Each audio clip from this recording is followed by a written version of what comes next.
Welcome to the exam Guru YouTube channel. This is Pradeep. आज का जैसे कि आपको पता ही होगा क्लास 10th की फर्स्ट एग्ज़ाम था एग्रीकल्चर का। और एग्ज़ाम जो था वो आपका बहुत ही अच्छा गया होगा आई होप, क्योंकि पेपर भी आपका आसान ही आया था। बहुत ज़्यादा आसान भी नहीं कह सकते, मॉडरेट लेवल का था। कुछ आसान क्वेश्चन थे तो कुछ एक दो क्वेश्चन थोड़े टफ भी थे। तो आज के इस क्वेश्चन में पेपर में रिव्यू करते हैं, हम बताते हैं आपको कि किस तरह का क्वेश्चन आया था। क्वेश्चन पेपर मैं आपको दिखा देता हूँ। जो आपका एग्ज़ाम था वो 2 घंटे का था, मैक्सिमम 50 मार्क्स का। ठीक है, ये इंस्ट्रक्शंस थे। अब इसका जो सेकंड है मैं दिखाता हूँ। ये देखिए, हिंदी इंग्लिश दोनों मीडियम में अवेलेबल है। पहला क्वेश्चन जैसे दिया था आपके 6 प्रश्नों में से कोई 4 क्वेश्चन करने थे, एक एक नंबर के थे। एक्चुअली में स्टार्टिंग में एमसीक्यू क्वेश्चंस ज़्यादा आए हैं। ठीक है, जैसे इसमें दिया है हमारे लक्ष्य को प्राप्त करने के लिए और खुश महसूस करने के लिए हमारे जीवन में गुणवत्ता का सुधार करने में मदद करता है कौन सा? आत्मनियंत्रण, स्वयं प्रेरण, आत्म जागरूकता या ध्यान। तो यानी कि हमारे लक्ष्य को प्राप्त करना हो, मोटिवेशन के लिए, हैप्पी रहने के लिए क्या चीज़ होनी चाहिए? तो अगर आप गोल अपना अचीव करना चाहते हैं, अपना लाइफ स्टैंडर्ड इंप्रूव करना चाहते हो, there should be required motivation. So ये क्वेश्चन था, ये आपका फर्स्ट क्वेश्चन था। अब इसको इंग्लिश मीडियम में आप देखेंगे तो ये था helps to achieve your goals, feel happy and improve your quality of life, self control, self motivation, self awareness and meditations. Okay, तो गाइस पेपर जो था आपका बहुत ही अच्छा आया था। कोई ऐसा नहीं था टफ जो आप बोले कि हाँ बहुत ज़्यादा हार्ड था। फर्स्ट में देखिए सेकंड पार्ट था और ये थर्ड पार्ट। ठीक है, ये एमसीक्यू बेसिस क्वेश्चंस थे जो कि बहुत ही एवरेज लेवल के आप कह सकते हैं। ठीक है, फिर ये कुछ एनिमल से रिलेटेड आए थे, बीमारी से रिलेटेड। गेहूं में एक महत्वपूर्ण है, मतलब गेहूं की जो आपकी होती है वो खरीफ की फसल है, रबी की फसल है, जैद या रेसे वाली फसल है। तो आप देख सकते हैं कि किस तरीके के क्वेश्चन आए हैं। निम्नलिखित में कौन सी मधुमक्खी पालन से प्राप्त नहीं, यानी कि मधुमक्खी से क्या नहीं मिलता है? अरिलाक नहीं मिलता, या पॉपुलिस नहीं मिलता, शहद नहीं मिलता, रॉयल, मतलब एक नॉर्मल ही क्वेश्चंस थे जो आप आसानी से कर सकते थे। ये इंग्लिश मीडियम का है, ट्रू फॉल्स भी आया था। ठीक है, ये आपके क्वेश्चंस दिख रहे हैं। तो फ्रेंड्स जो आज का पेपर था वो नॉर्मल था, बहुत ज़्यादा हाई नहीं था, मॉडरेट से भी थोड़ा डाउन कह सकते हैं। आई होप आप लोगों ने अच्छा करा ही होगा, पेपर भी आपका अच्छा गया होगा।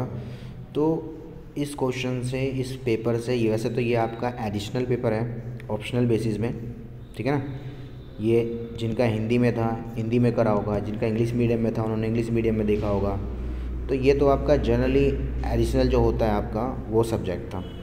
बट ये आपकी जो लाइफ का है पहला बोर्ड का एग्ज़ाम था। तो आप बताइए कि आपको बोर्ड एग्ज़ाम देके कैसा लगा? मतलब कि जैसे आप जानते हैं बहुत सारे बच्चों को टेंशन रहती है कि हमारा बोर्ड का एग्ज़ाम है कैसा जाएगा, मतलब टेंशन में हो जाते हैं, बहुत ज़्यादा हाइपर रहते हैं कि हाँ भाई कैसा होगा, बोर्ड एग्ज़ाम जाएंगे कहीं प्रॉब्लम ना हो, क्या होती है किस तरीके की। तो फ्रेंड्स आप देखेंगे आज जो आप एग्ज़ाम दे के आए उससे आपको क्या फ़ील हुआ, कैसा लगा?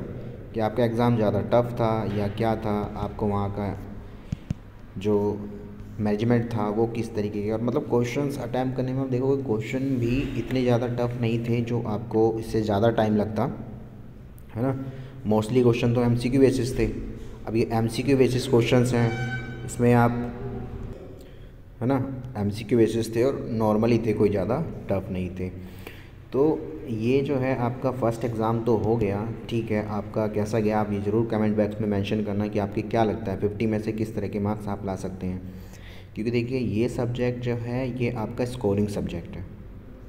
स्कोरिंग मीन्स देखिए एमसीक्यू क्वेश्चंस बहुत सारे थे, इसमें आप देख ही रहे हैं जिस तरीके में क्वेश्चन पेपर्स दिखा रहा हूँ आपको, पूरा क्वेश्चन पेपर दिख रहा होगा इंग्लिश और हिंदी दोनों मीडियम में। ठीक है, सब एमसीक्यू क्वेश्चंस हैं अभी तक के।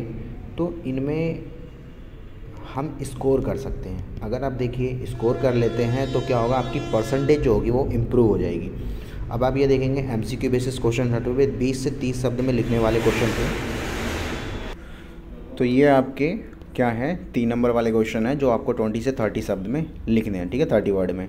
आप देखोगे इसमें दिए हुए 5 में से 3 दिए गए में 5% में से किन्हीं 3 के उत्तर देने हैं। ठीक है, 2-2 नंबर वाले 6 नंबर के क्वेश्चन हैं। तो ये भी आप देखेंगे कि कंप्यूटर से रिलेटेड है। इसमें कंप्यूटर का डाटा चोरी और वायरस से हमले के बचने के लिए क्या तरीके होते हैं, कंप्यूटर में माउस की क्या भूमिका होती है, यानी कि इस लेवल का क्वेश्चन आया। तो आप देखोगे इसमें से आपको करने खाली कितने थे, 3 क्वेश्चन करने थे। और नेक्स्ट जो था आपका ये 6 पर्सन थे और इनमें 4 के आंसर देने थे, ये भी 20-30 वर्ड के थे, आपको 2-2 मार्क्स के हैं ये, ठीक है। ये आपके किससे रिलेटेड है, आपकी फूड और फ्रूट्स से रिलेटेड है, उसमें किस तरह की बीमारियां पाई जाती हैं, ये सब चीज़ें, ठीक है।